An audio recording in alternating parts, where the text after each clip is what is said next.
Hello, I'm Chris Rogers, Chief Executive Officer of International Training Concepts, the founder of ITCMarksmanship.com.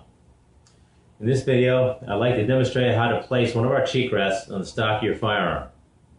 I'm also going to show you how to cut and shape the foam to create an instantly recognizable stock weld that can help give you a faster first shot hit capability, consistent follow-up shots. Now, the average height between the comb and the center of the scope is approximately 1.5 inches.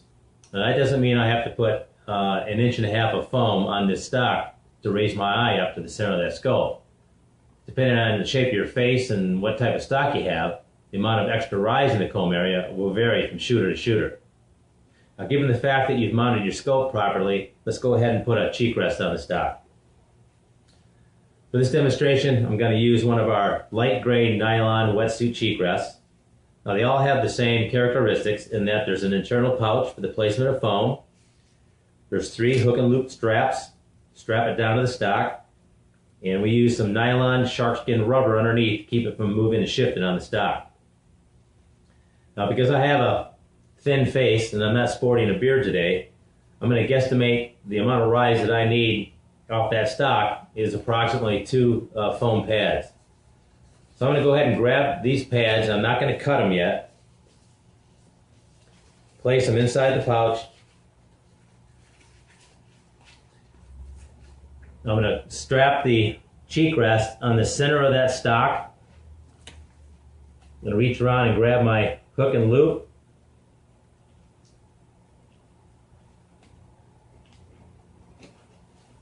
Now I'm going to snug them up, all 3 straps. Now you don't have to tighten these down too tight right now, because what we're trying to accomplish is to make sure that we have enough foam in here to begin with. Just snug them up.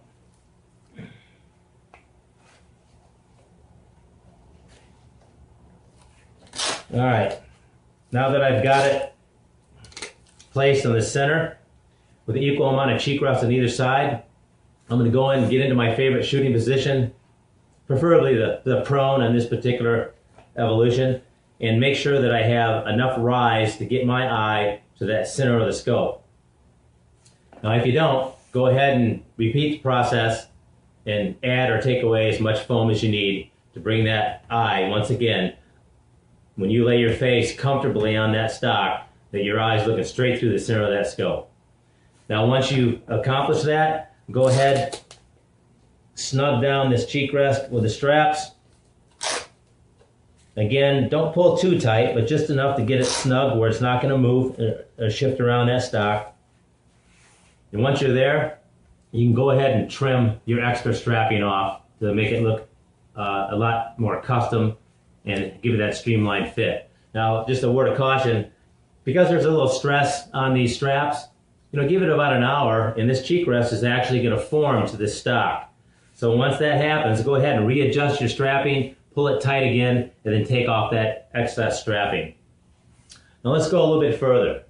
Now that we have the right height, we want to create that recognizable stock weld that will tell us exactly where our cheek needs to be every time we throw it up to our shoulder. So go ahead and take your CheekRest off. Take the 2 pieces of foam out that you added.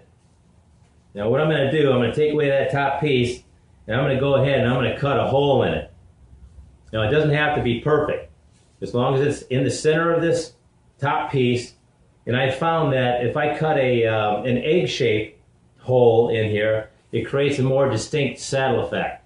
So again, cut a hole, put it back on top, stuff it back inside.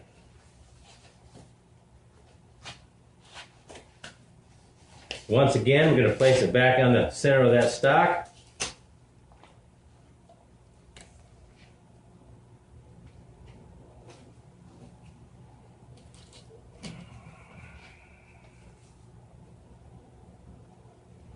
Once again, you don't have to really monkey fist and pull too tight down on these straps, because what we want to do is get back into our prone shooting position once we have this strapped on, and we're going to move and shift that CheekRest forward or back to where we have that perfect eye relief when our face is sitting in what is now we have created that saddle effect, that little hole, that little ridge that's going to fit right on your cheek every time you place it up your shoulder. So once again, get down prone, shift it back and forth till you have that perfect eye relief, and go ahead and tighten up your straps. When you got it in the position that you want it, if you need to trim a little bit more of that excess strapping off, go ahead. And once again, what do we have? We have that perfect rise to get our eye through the center of the scope. Now we've went one step further and created that, what I call a saddle effect. So when I shoulder my firearm, my cheek will come to rest instantly in that spot that I will know as to be that perfect place where I need to be to acquire that perfect sight alignment, my sight picture, before I squeeze the trigger. Alright, well, that's all I got on how to make the saddle effect, which gives us that instantly recognizable spot weld and the perfect height that I need to get into that center of the scope. So that's all I got for now. Keep an eye open for additional videos on our YouTube channel. Thanks for watching. Shoot straight and be safe.